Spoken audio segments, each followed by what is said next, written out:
Spiritual burnout happens when we become imbalanced. So if you think about balance as having equal measures of spiritual energy, physical energy, mental energy, and emotional energy, spiritual burnout is when our spiritual energy kind of jumps ahead and the other energies are lagging behind.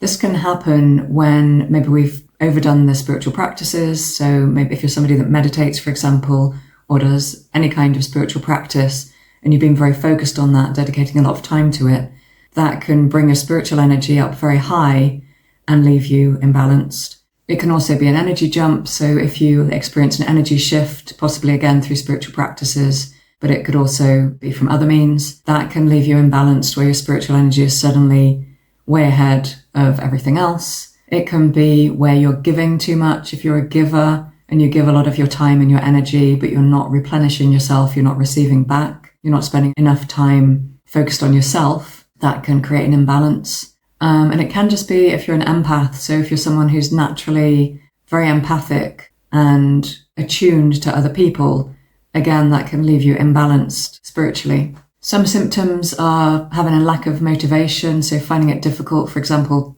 to even get out of bed, or difficult to get things done, which you normally wouldn't find challenging. A lack of energy, so fatigue, maybe. In extreme examples, it could be chronic fatigue, where it's difficult to do anything which requires physical energy. Or maybe you feel disconnected. Maybe there's just a sense of not really being connected to the physical world.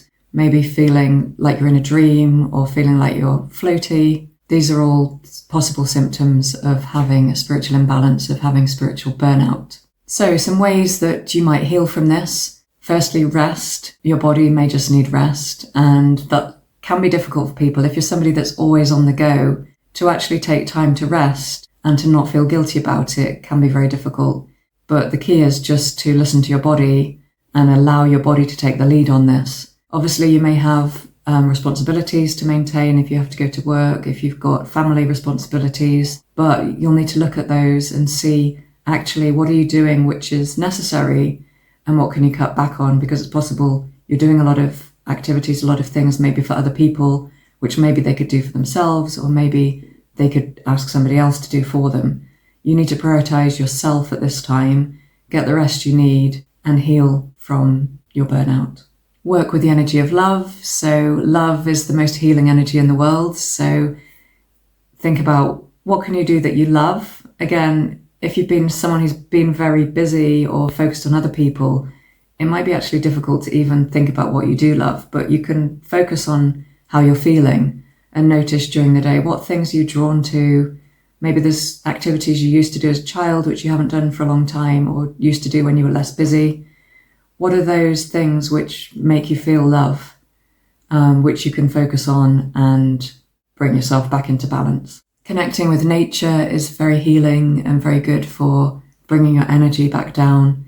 So that could be spending time out walking. It could be being in an environment where there's a lot of green. The green colour is very soothing. We hear about forest bathing. This is literally where you go into the forest for healing purposes, and the colour of the green is just, I don't know, I feel it kind of absorbed into my skin almost. It is very, very grounding and very soothing to the body. Find ways to connect with beauty. So this could be, again, nature-based. Maybe you could spend some time looking at the clouds in the sky. I noticed yesterday the clouds were so beautiful. I just looked at them and it just made me feel amazing. It could be going to see art, maybe go to an art gallery and look at the beautiful creations in the art gallery. Or it could even be going to a shop where they have beautiful items, and just having a browse around and see what draws your attention. Can be very, very healing to make time for that every day. You may need to think about changing your environment. So if you're mainly in urban environments, if you maybe work in a factory or an office block, how can you take your body to be in more natural environments? Because this is partly about just giving our body what it needs rather than using our thinking mind to actually feel into our body and see what feels good and what our body needs. If you're around kind of industrial environments or just places where there's no nature, you might just need to take some time to be in more natural environments which are more healing and more will connect you with the earth. If it resonates with you that there's an imbalance, so if you feel your spiritual energy is high, but your mental, emotional or physical energy is lagging, have a think about which area you need to work on. So if it's your emotional energy, maybe you need some counseling to work out those emotional needs and talk through some things from your past or the ways that you're feeling, learn to express yourself better, learn to name your emotions. If you feel your physical energy is lagging behind, then think about what physical activity you can get. Weights is very good for grounding the body, for bringing that energy down. But it may be that depending on how your energy levels are, if you have fatigue, that could be a challenge in itself. It could just be taking a walk, taking a short walk or a long walk, depending on how able you are to take physical exercise. If it is mental energy, then think about how you can stimulate yourself mentally. Maybe it's doing some puzzles, maybe it's focusing on reading or doing some research, whatever it is you need to bring your mental energy up to the same level as where your spiritual energy is at. This is about bringing energies up so that they're all at the same level of balance. And it's where you've brought one of the energies up to a certain level, but the other energies are lagging behind. You need to bring everything up to the same level. Have a look at your boundaries, especially if you're somebody that gives a lot. Are you letting people take into your time? Are you letting people eat into your time? Are you letting people into your space? Are you letting them suck your energy? You need to set boundaries for yourself, know where your limits are, and be clear to people what you can do and what you're not able to do at the moment. And it's okay to share that you're going through a burnout, or however you want to word it, however you want to explain it. You need to look after yourself and prioritize yourself at this time and make it clear to other people where your boundaries are. You may need to lay off the spiritual practices. So if you're spending a lot of time meditating or doing other spiritual practices, you're going to have to bring that back and spend less time doing those.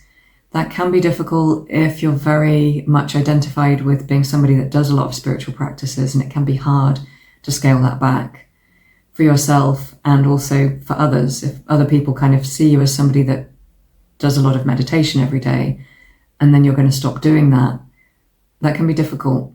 So don't think of this as stopping your spiritual practices. Just see it as another step on your journey of spiritual development, where you're going to integrate what you have developed into your waking life, into your body, into the world. It's just another level. And it doesn't mean that you're not going to be able to do spiritual practices ever again. It's just about taking a break, integrating, and getting yourself to a point where you can pick up and reorientate and reset your focus. You can reframe how you view this period. So you might be feeling sad about it or depressed even, but if you can reframe it as a rebirth or a renewal, that can help you get through this. So just see it as a period of time where something new is coming through, where something new is going to emerge and going to set you up even stronger and an even better place to take your next steps in life. So if this resonates with you, I'd be really interested to hear from anybody that has a practice or an approach which has helped them to overcome burnout. Please post in the comments. You never know who's reading, and you might just help somebody out. And don't forget to like and subscribe.